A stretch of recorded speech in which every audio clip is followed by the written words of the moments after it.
My name is Greg Hoglund. I work for a company called HP Gary.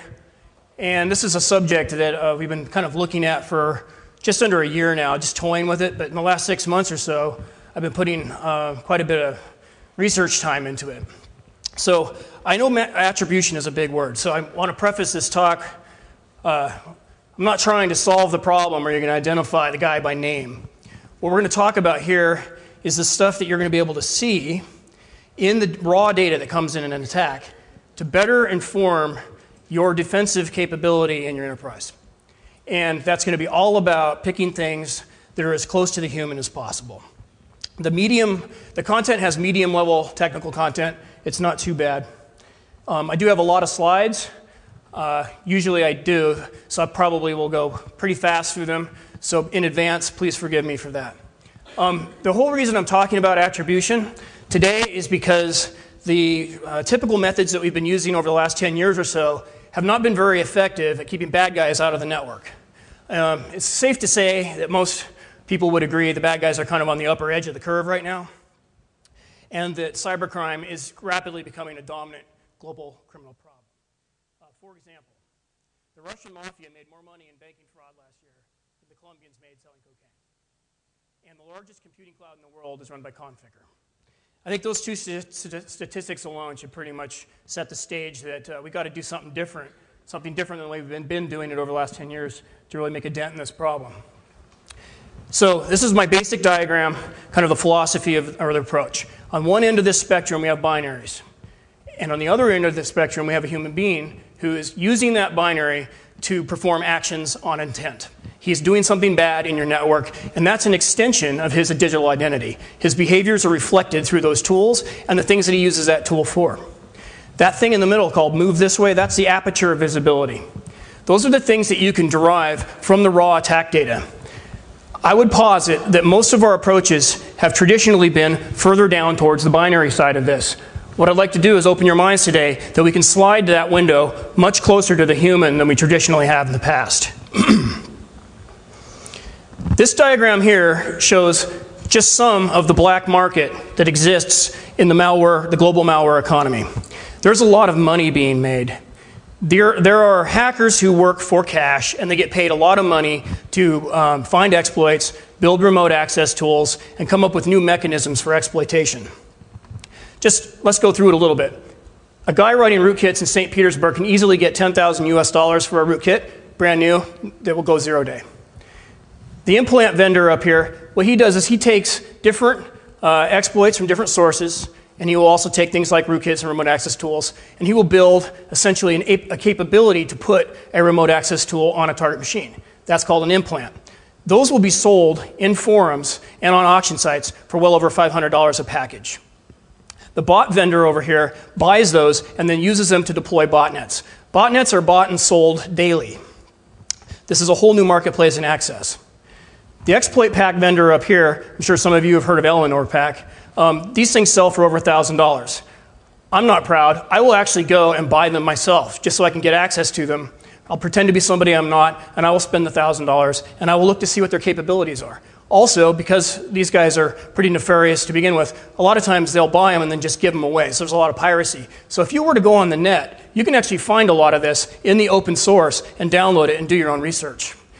This whole scenario goes all the way down to this forger down here in the corner who has nothing to do with the computer scams in operation. He just makes fake IDs for $50 each. So everybody's making money on the scheme. There's so much PPI being stolen that the guy, the affiliate ID thief down here on the bottom, sells it by the megabyte. This is a Maltego canvas. I don't know if you've heard of Maltego, but if you haven't, you should definitely check it out. It's a leak analysis program. This is zoomed out, so you can't actually see the data for each node, but there is a key down in the corner. What this is right here is something called the installs marketplace. I had an analyst at HP Gary put this together.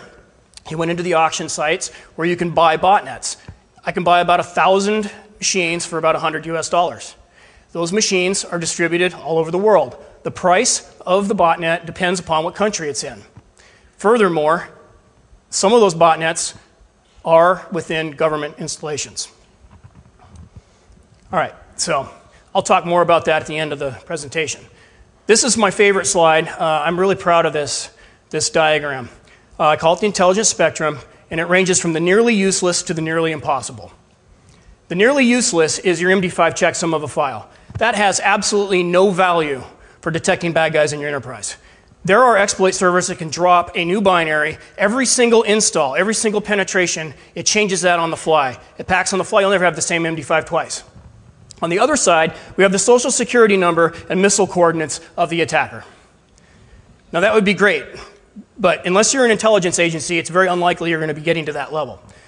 Where I want to focus most of my effort in the talk is on what I call the sweet spot. But it's worth noting that binaries alone are not the only source of data that you can use for attribution. How did the bad guy attack you? How did he perform recon prior to the attack? What was the last hop in the email chain before the spear phishing attack came in? What are his tactics, techniques, and procedures once he's on the system? What does he do and how does he behave? All of those can be used together to do attribution. Unfortunately, most enterprises don't store all of that data in a way that it can be easily accessed. And I call that the archaeology problem.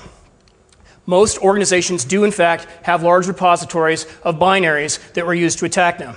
So I think that's where we're going to get our most bang for the buck. But let's talk about the different things you could see at each one of these different locations on the intelligence spectrum. Starting with net recon and command and control, you've got DNS. You can black hole. You can go through DNS records, try to find out machines that might be compromised by those. You have the C2 protocol. Useful because it tends to last a while. The bad guy can't turn that off real quick because then you'd cut all of his agents offline.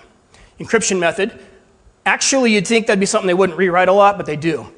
And bad guys focus a lot of their effort on obfuscating their perimeter, the network communications, because they know that your primary defense is at the perimeter. Shellcode doesn't get rewritten too much. There's a lot of variants there. You can use those as a fingerprint. The way that the delivery vehicle is weaponized. Exploits are hard to make reliable. It's easy to make something crash, but for anybody who's actually done real vuln research and actually made exploits, they'll tell you the same thing.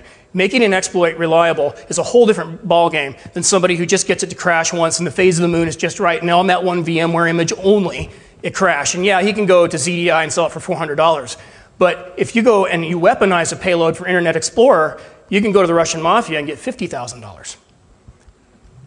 Defensive tricks, I'll show, I think I have some of those in the slide presentation, and the anti-forensics, the comms level, and by comms I don't mean the protocol, I mean the outer loop that controls the various ways the sockets are managed. A lot of that remains unchanged. CNA, not a lot of the stuff that I see has CNA capabilities. By that I mean computer network attack, the ability to shut stuff down.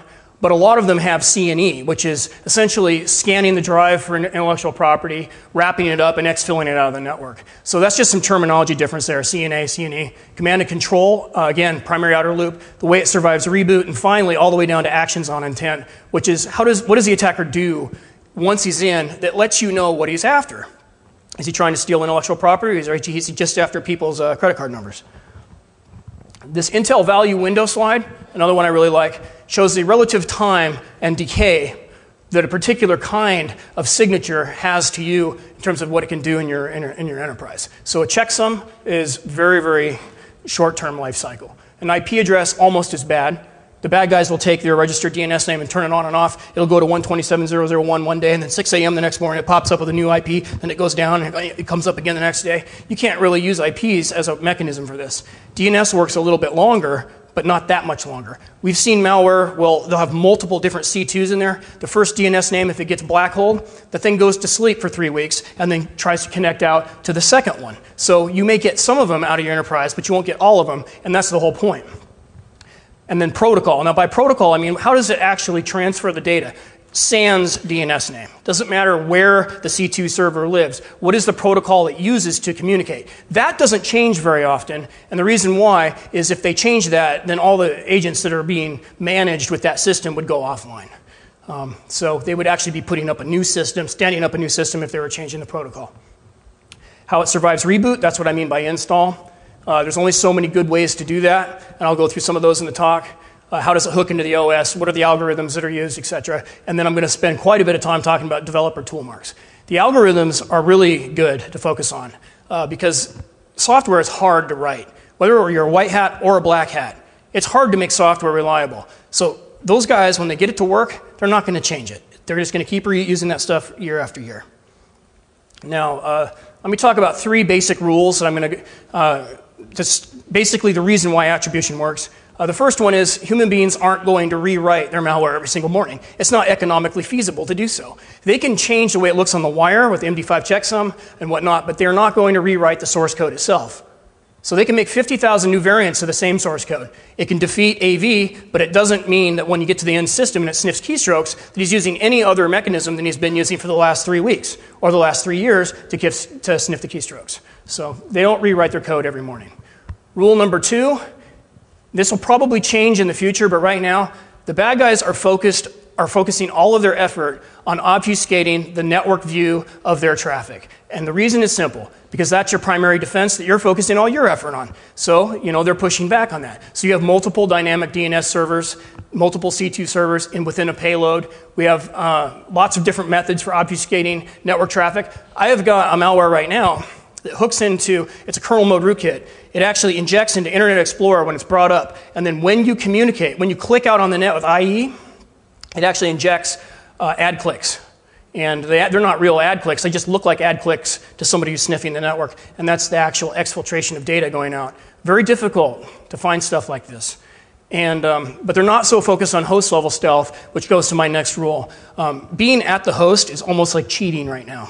And physical memory is king. If you're analyzing physical memory, if you're dumping physmems, you're getting volatile runtime data that was calculated while the software ran.